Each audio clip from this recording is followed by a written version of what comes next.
Many of us may not realize how much water is used and wasted daily. I sure didn't know until I heard about the Thirst Project.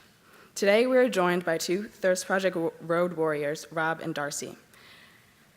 Rob is from Huntington Beach, California, a recent graduate of the University of Southern California, and heard about the Thirst Project through our volunteer work he does in Los Angeles. He loves dogs, traveling, listening to music, and reading. Darcy is a Midwestern from Sheboygan, Wisconsin. She loves dyeing her hair, writing, and meeting new people.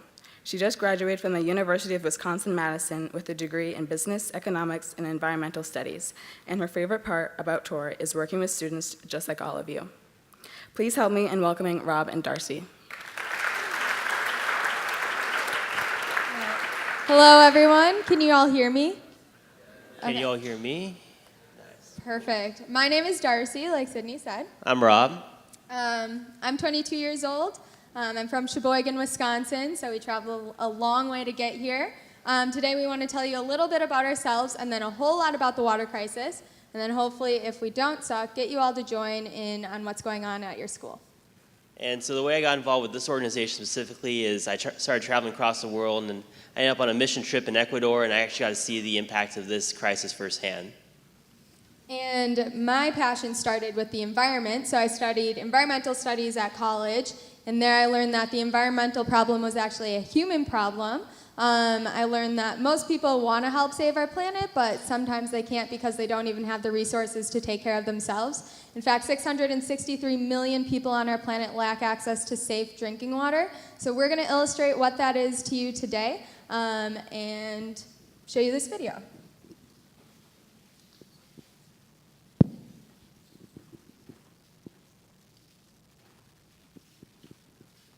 We say no more.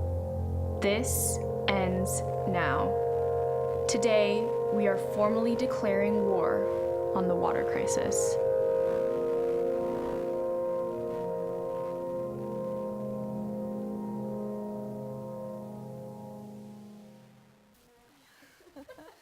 First of all, I want to thank you all for being here today, because I know you guys are busy with finals. I feel like when we're all little, we ask ourselves the question, how am I going to change the world?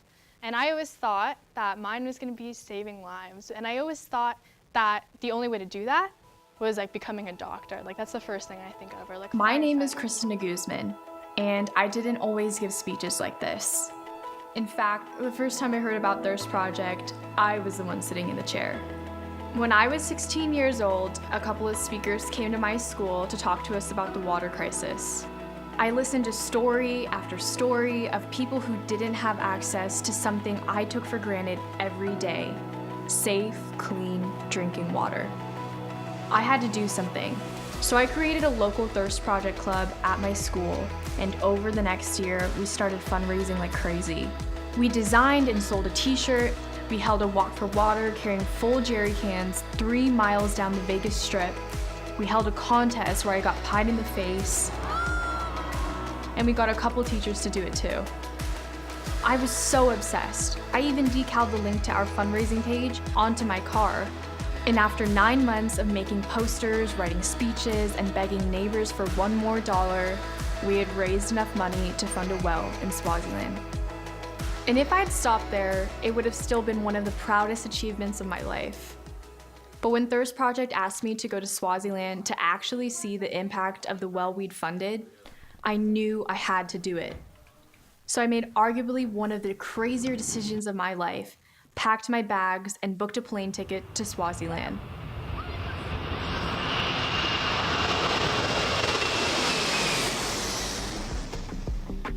Swaziland is a tiny country of about 1.3 million people that sits on the northern border of South Africa.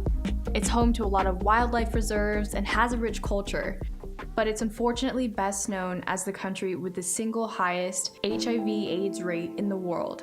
26% of people between the ages of 15 to 49 test positive for HIV.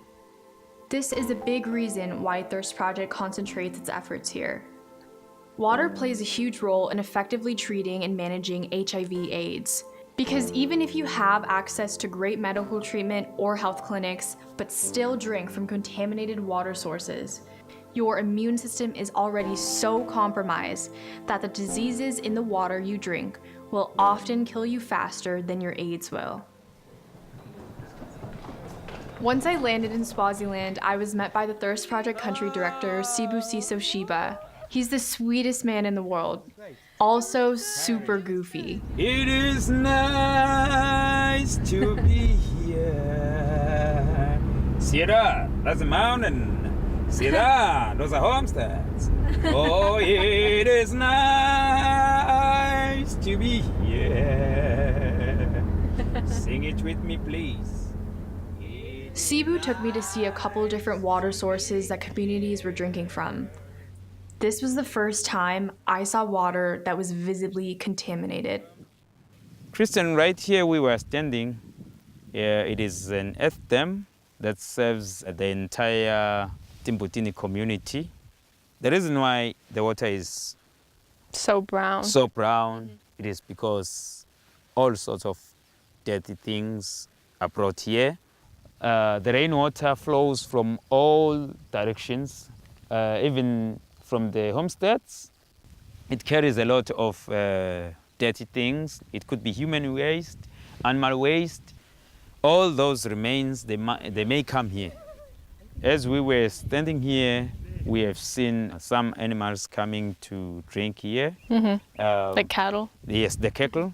They don't actually drink only. They also defecate and urinate in the water.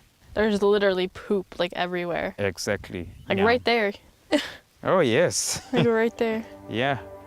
So these marks are still as new as today.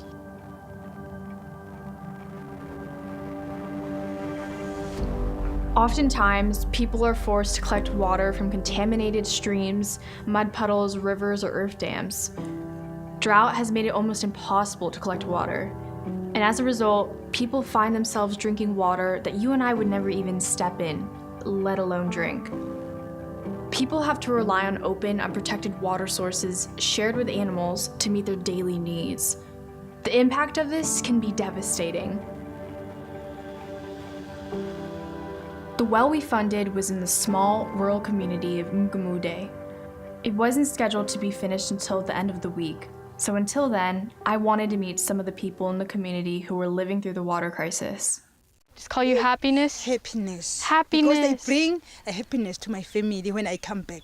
When my mother gave birth, it was a Really? happiness. Thank you so much for showing me around your home. This is my room. Wow. Yes. Very cool. Here is where we Yeah. put everything.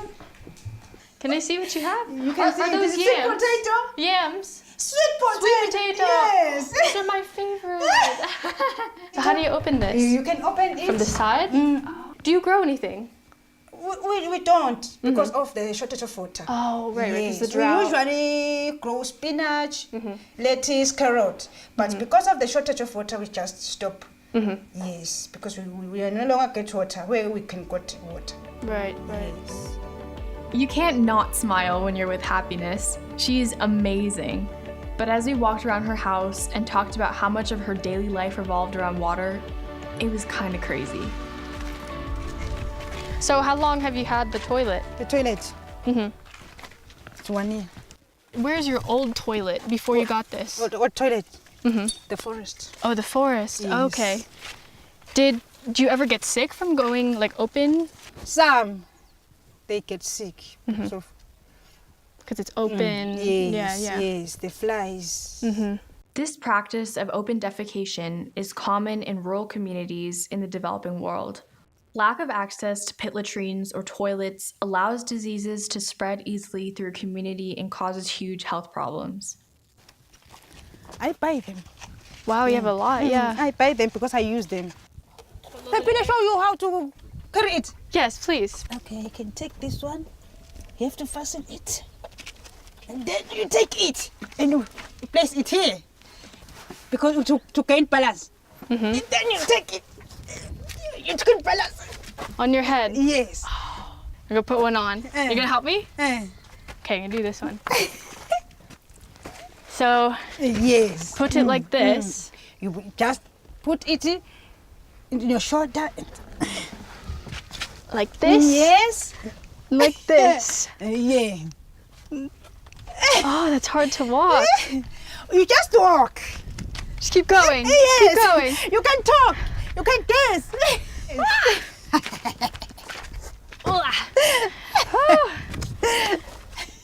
For most of us, collecting water is about as complicated as walking to the fridge or turning on the sink.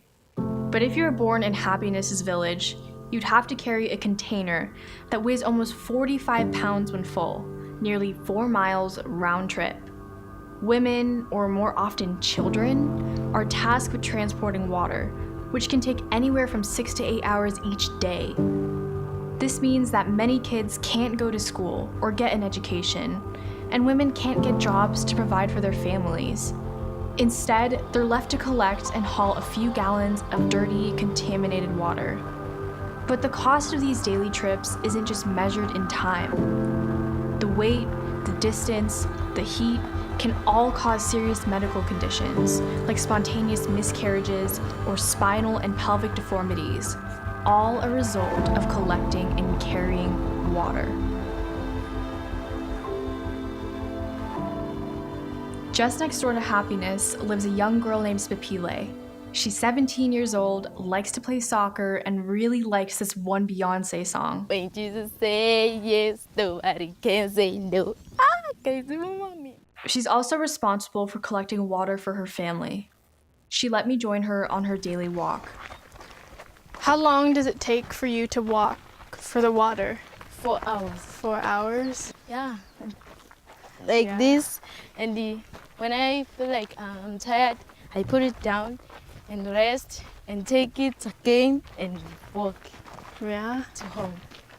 Do you do it like every day or? Yes, every day.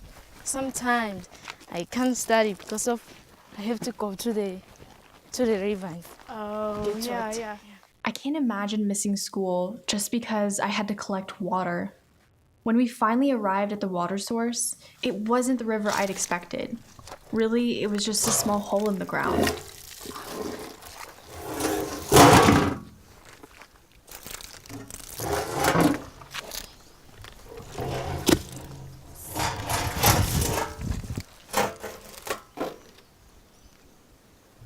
This is where we get water. It's dirty. Spapile told me one of her family members had gotten sick from drinking from this water source. The little boy Gupa. Your Yes. cousin, right? Yeah, my cousin. When we fetch water there and we didn't boil it and he drink it. After that he tells us he feel pain Mm-hmm. on the womb. We ask him what's wrong. He said I drink that water you fetch on the river. The next day he peed a blood. Mm-hmm. And I tell my grandmother, and my grandmother tell me that maybe it's that water he drank. Contaminated water can carry so many different diseases. Spapile's cousin, Kupa, had gotten a parasite called schistosomiasis. It's usually contracted by drinking, washing, or swimming in contaminated water.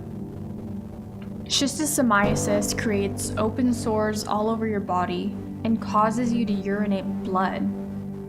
It's incredibly painful and makes it easier to contract sexually transmitted diseases.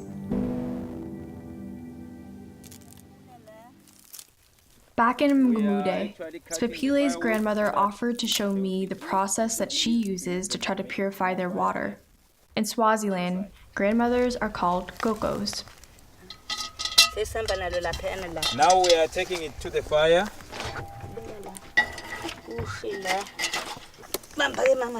Let's hold together and pour the water.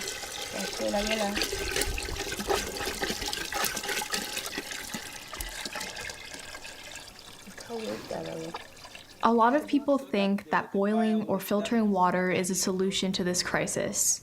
But with water this dirty, it doesn't always work. Many parasites and bacteria can survive even in boiling water.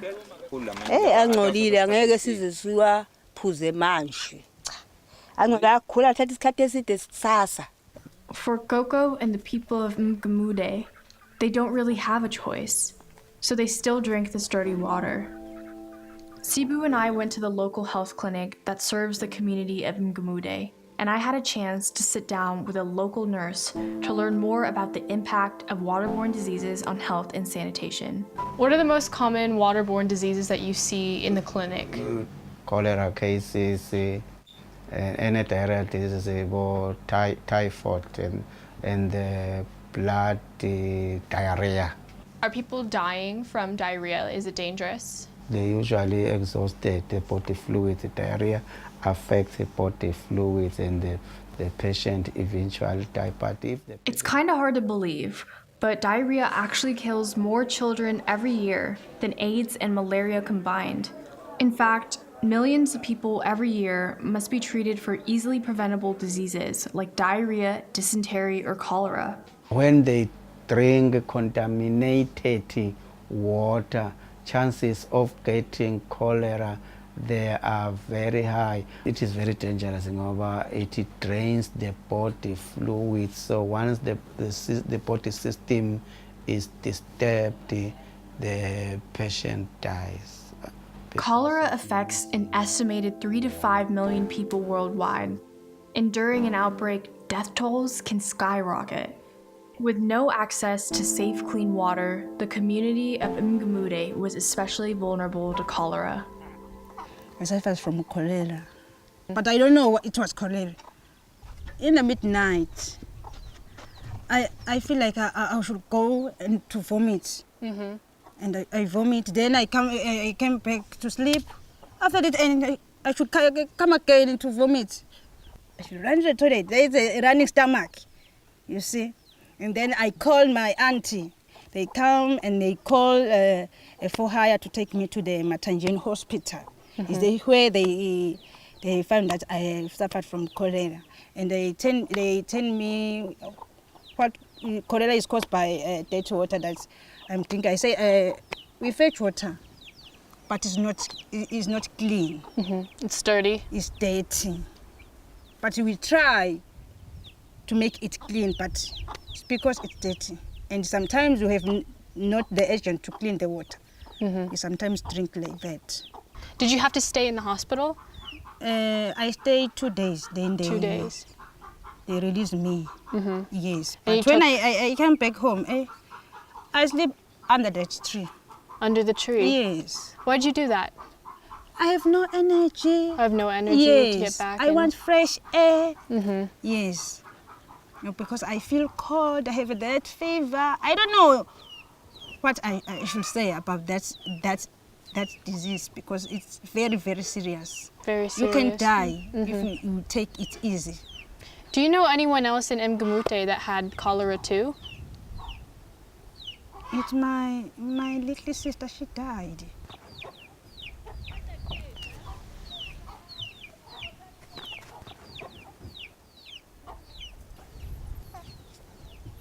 It's very painful. Mm-hmm. Because I lost my sister that I love very much. Mm-hmm. Yes, because of that disease.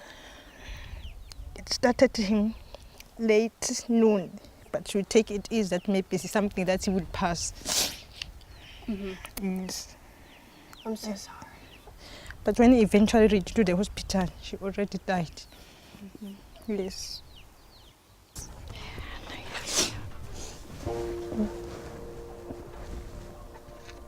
Happiness's story isn't just tragic, it's tragically common. Nearly 3.5 million people die of waterborne diseases each year, most of them children, and it's all completely preventable. Cholera, diarrhea, schistosomiasis, they're all caused by the same thing, and they all share the same solution: clean drinking water. After a week in Mgamude, meeting the people and hearing their stories, the well was finally almost complete. Everyone I had met throughout the week was there to lend a hand. Spapile, Coco, Happiness. Happiness was ready to put me to work, and also explain some of the finer points of WWE wrestling. I am coming with rap.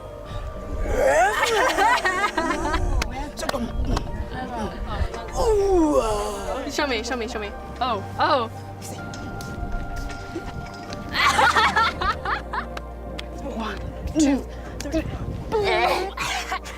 This day was all about celebration.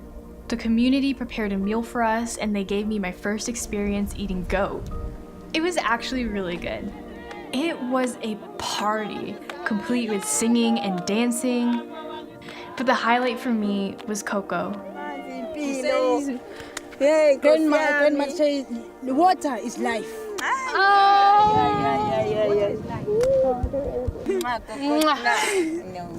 Love you, Coco.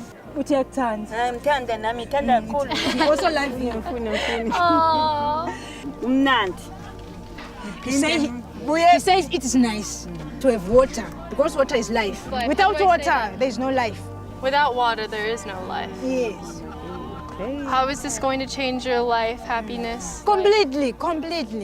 Yeah. Now we can suffer from other diseases, but not from this from water. illness I have. You see, because we have water, we have clean water, clean water, not just water, clean water.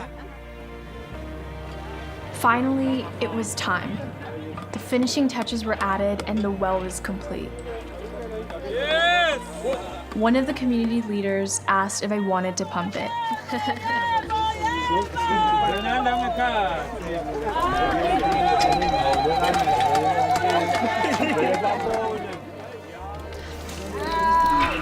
How it feels? It feels great, see? I can see. Shedding tears of joy. That's great. Yes. Yes. When my school first started working with Thirst Project, I had no idea where the journey would take me. That I would find myself thousands of miles from home, surrounded by new friends and forever changed. The community of Mgamude now has clean water for life. Spapile will never have to walk 4 hours to fetch water. Kupa will never have to worry about schistosomiasis. And happiness will never lose another person she loves to cholera. But there are still over 600 million people who don't have access to safe, clean drinking water. I was always told that once I was a little older, once I'd gone to college, once I had a little more money, then I could make a difference in the world. But what I learned in Swaziland was that the world can't afford for us to wait. We are declaring war on the water crisis. We will be the generation to finally push this genocide into the history books. We have so much work to do and we need you. Water is a human right. Join the fight.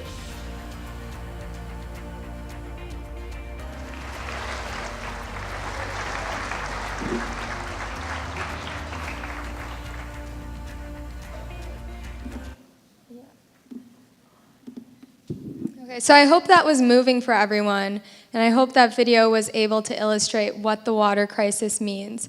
The water crisis is massive in scale, and we believe it is the single most pressing humanitarian crisis we face today as a global community. So Kristen illustrated it really well.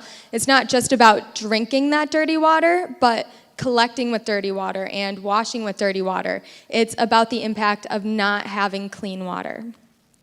So the average distance that a woman or child has to walk is 3.75 miles every day. And they're carrying 45-pound jerry cans, which I know some of you felt the weight of at the beginning of the presentation. And so that's very tiresome, but it's also dangerous because sometimes they're barefoot, like you see here. And something as simple as bare skin contact can expose people to bacteria, fungal infections, and parasites like ringworm. So here's a picture of a woman that we worked with in Colombia who contracted ringworm as a result of washing with dirty water. From the picture, you can see the visible irritations caused by the parasite.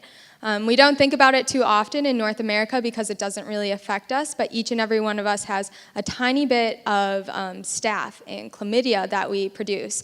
And it won't cause us any issues if we have just a tablespoon of basic soap, water and soap. But if we don't have those basic resources, that bacteria can cause death.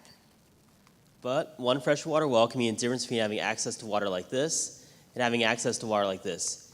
It's amazing the difference, and we're not doing anything revolutionary. We simply go into communities, hire local drillers with rigs that can drill deep, like 300 feet into the ground. We tap into existing freshwater tables, and then we pump that water up for access. And when you introduce safe water into a community, it's amazing what happens. Disease rates drop by 88% overnight. It means that child mortality rates drop by 90% overnight. It means that children who used to have to walk up to 8 hours to collect dirty water don't have to anymore. They can take that time to go to school and get an education. It means that women who used to have to walk up to 8 hours a day don't have to anymore. They can take that time to get a job and provide financially for their households. Water impacts every single sector of community life and development. Water changes everything. So I'm going to invite Sydney to come on up. Hopefully all of you have a good idea of what the water crisis is and how it affects so many people on our planet, and now we're going to share with you what we do.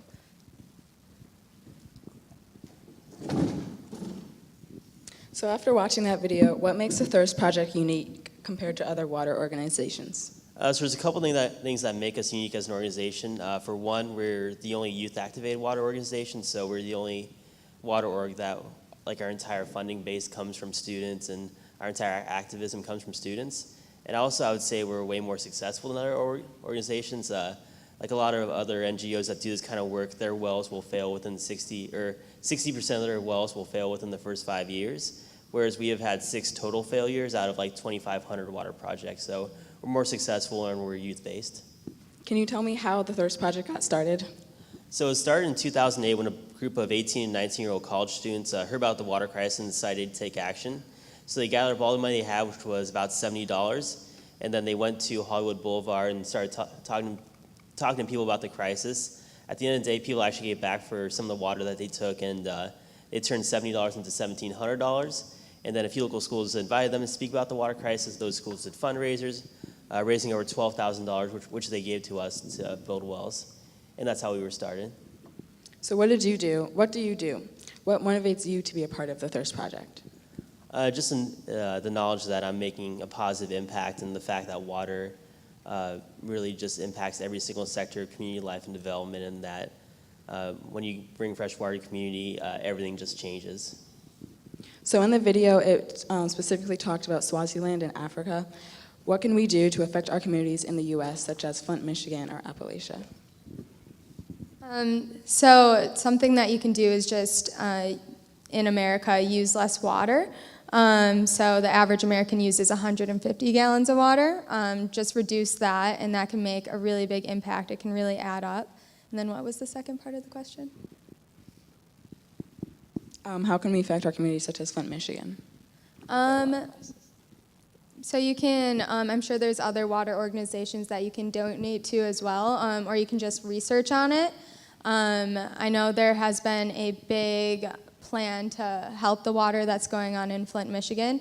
Our focus has always been in underdeveloped countries, but we wish we could help the other communities that are closer to home as well.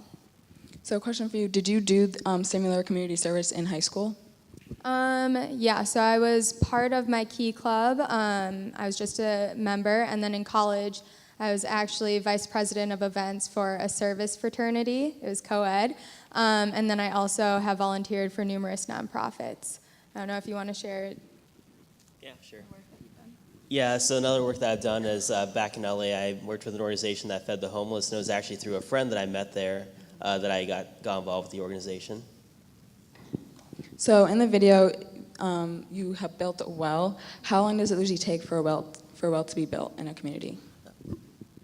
So the building of the well itself only takes about a week, but total it takes 8 to 12 months because we do a lot of surveys to see which community is in most need. And then, as you saw in the picture before, we have to find areas where the groundwater is actually safe. So some areas the groundwater is toxic, so we have to do a lot of surveying and finding where is the water safe and where is it going to be sustainable for years and years to come.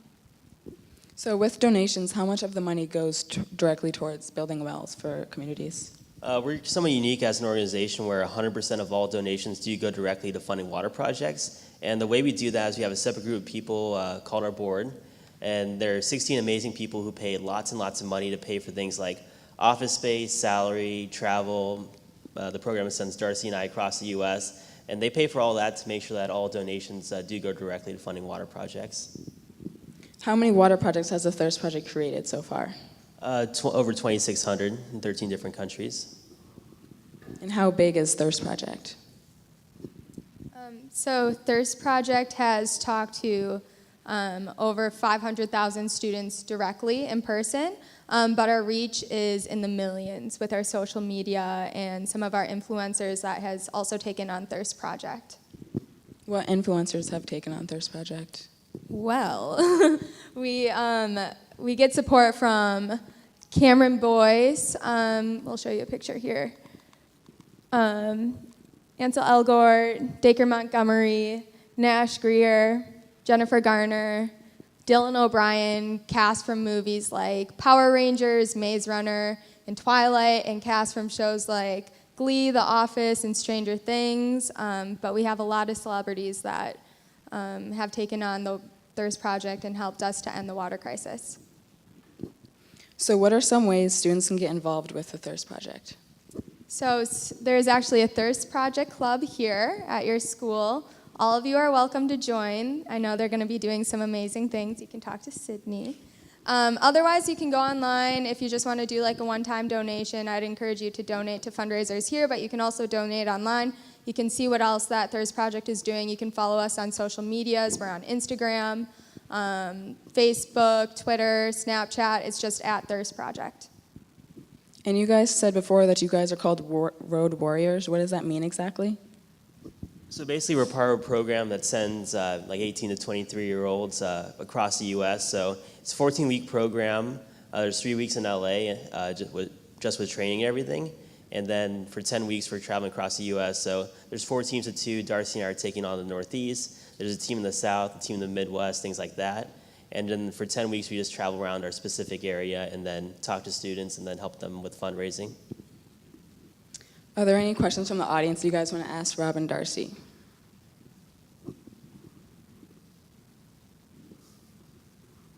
Does anyone want to try and carry the jerry can that's around 45 pounds?